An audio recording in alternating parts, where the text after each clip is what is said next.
तो क्योंकि नीट 2024 इतना कंट्रोवर्शियल था तो एनटीए के ऊपर बहुत से सवाल उठने लगे थे और इसलिए एनटीए ने एक कमेटी बनाई थी। डॉक्टर राधाकृष्णन जो कि एक फॉर्मर हेड है इसरो के, उनके अंदर एक पैनल था और उनको काम दिया गया था कि कुछ जो अच्छे चेंजेस है वो सजेस्ट करे इस एग्जाम के लिए। तो वो जो कमेटी थी उसने अभी वो जो चेंजेस हैं वो शायद चेंजेस थोड़े रिवील किए हैं और अभी वो अंडर प्रोसेस है, मतलब कि सुप्रीम कोर्ट उसके ऊपर अभी अपना ओपिनियन देगा कि ये सही है कि नहीं है।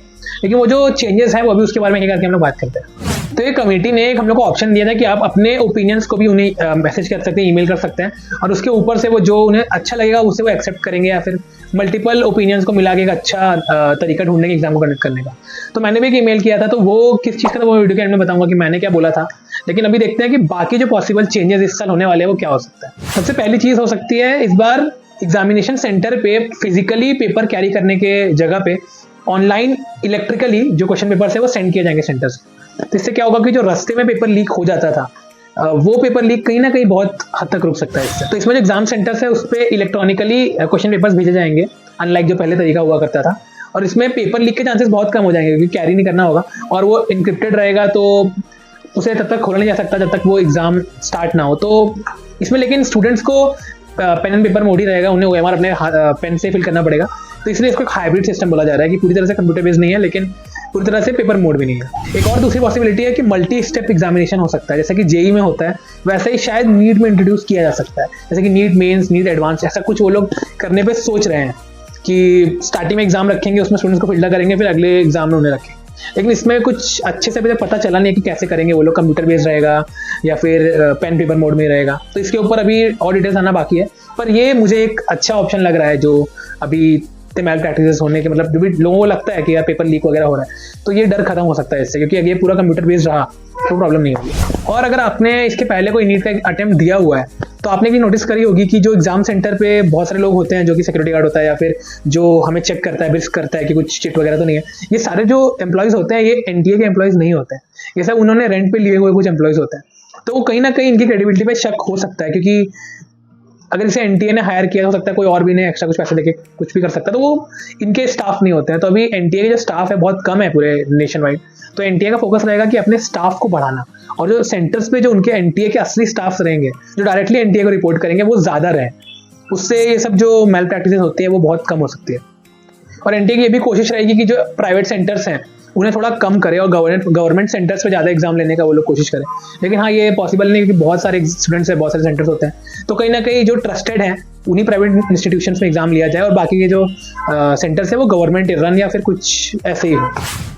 इसके अलावा एक और कंट्रोवर्शियल चेंज शायद से एनटीए करने का सोच सकता है कि वो एग्जाम लिमिट्स को कम कर देगा और एज लिमिट भी लगा देगा। प्रेजेंटली नीट में कोई भी लिमिट्स नहीं है, ना एज लिमिट है ना अटेम्प्ट की लिमिट है, इसलिए लोग 4-5-6 बार जितनी बार भी देना दे सकते हैं और एज लिमिट भी नहीं है। इनफैक्ट इसका न्यूज़ आई थी कि कोई तो 57 या 60 ईयर्स ओल्ड आदमी ने क्रैक किया और अभी वो एडमिशन लेके पढ़ भी रहे हैं। तो ऐसा सब होता रहता है, लेकिन शायद इस बार क्योंकि स्टूडेंट्स बढ़ते जा रहे हैं, पिछले बार 25 लाख थे, इस बार हो सकता है 30 लाख हो जाए, तो इन्हें कम करने के लिए वो अटेम्प्ट कम करने का सोच रहे हैं। शायद 2 अटेम्प्ट या 3 अटेम्प्ट पे वो रोकने वाले हैं। तो ये अभी कॉन्ट्रोवर्शियल है, बहुत सारे लोग प्रोटेस्ट कर रहे हैं इसका। कोर्ट में पहले से शायद किसी ने डाल दिया कि अटेम्प्ट कम नहीं होने चाहिए। तो मुझे लगता है कि अटेम्प्ट बहुत ज़्यादा ही कम, मतलब 2 अटेम्प्ट शायद कम हो जाएंगे नीट जैसे एग्जाम के लिए, क्योंकि बहुत टफ एग्जाम है, कॉम्पिटिशन बहुत रहता है। तो कहीं 4 के आसपास लिमिट होनी चाहिए, उसके ऊपर मुझे नहीं लगता कुछ रखने की ज़रूरत है, क्योंकि बहुत ज़्यादा भीड़ हो जा रही है। और साथ ही में एज लिमिट भी होना चाहिए, मुझे लगता है एज लिमिट कहीं ना कहीं 25 तक का कुछ एज लिमिट अगर आ जाए तो वो भी एक सही तरीका रहेगा।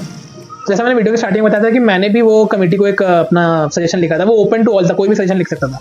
तो मैंने भी ऐसा एक मल्टी एग्जाम सिस्टम का ही उन्हें लिखा था कि एक नीट प्रीलिम्स रखेंगे और एक नीट मेंस रखना चाहिए। प्रीलिम्स में ऐसा होगा कि 25 लाख 30 लाख लोग जितने भी लोग दे रहे हैं, तो उसमें अगर कोई ऐसा घपलेबाज स्टूडेंट हो भी जो कि पैसे से पेपर खरीद वगैरह रहा हो वो सकता है कि प्रीलिम्स में पैसे खरीद ले पेपर, लेकिन प्रीलिम्स एग्जाम सिर्फ और सिर्फ क्वालिफाइंग एग्जाम रहेगा, उससे रैंक डिसाइड नहीं होगी स्टूडेंट की, वो सिर्फ क्वालिफाइंग एग्जाम रहेगा और वो पेन पेपर मोड रहेगा। क्योंकि इंडिया में अभी 25 से 30 लाख लोगों को एक बार में कंप्यूटर एग्जाम देना वो पॉसिबल नहीं होता है, इंफ्रास्ट्रक्चर नहीं है अभी हमारे पास। जेई मेंस का भी एग्जाम बहुत सारे मल्टीपल शिफ्ट्स में होता है, क्योंकि उतने सारे कंप्यूटर और ऑथोराइज सेंटर्स नहीं है अभी देश में। तो इसलिए प्रीलिम्स का एग्जाम पेन पेपर मोड में रहेगा।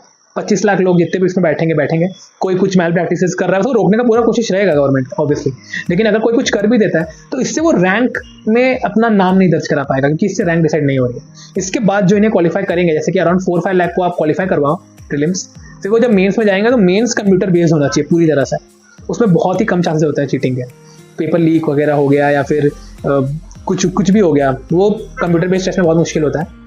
तो मेंस में भले ही कोई आदमी घपला करके घुस भी जाए, पहले तो नहीं घुसता है, मैं बता रहा हूँ, अगर कोई घुस भी गया तो मेंस वाले एग्जाम में क्या करेगा, उधर तो उसकी रैंक कमी आ जाएगी, तो वो कंपटीशन से बाहर हो जाएगा और कोई भी well deserving student, hard working student की सीट वो नहीं खा पाएगा। तो ये एक अच्छा ऑप्शन मुझे लग रहा था। हो सकता है इसके टाइप का कुछ अभी गवर्नमेंट देख रही हो, क्योंकि बहुत सारे लोगों ने सजेस्ट किया होगा ये चीज़। और क्योंकि जितने भी एग्जाम्स में बहुत सारे स्टूडेंट्स होते हैं ना, उनमें ऐसा ही होता है, जैसे कि यूपीएससी में ऐसा ही होता है, आईबीपीएस में ऐसा ही होता है। तो ये कहीं ना कहीं पता ही होगा सबको। इसके अलावा आप लोगों के दिमाग में अगर कुछ सजेशंस हो तो आप भी कमेंट में बता सकते हैं कि ये चेंजेस करो, वो चेंजेस करो।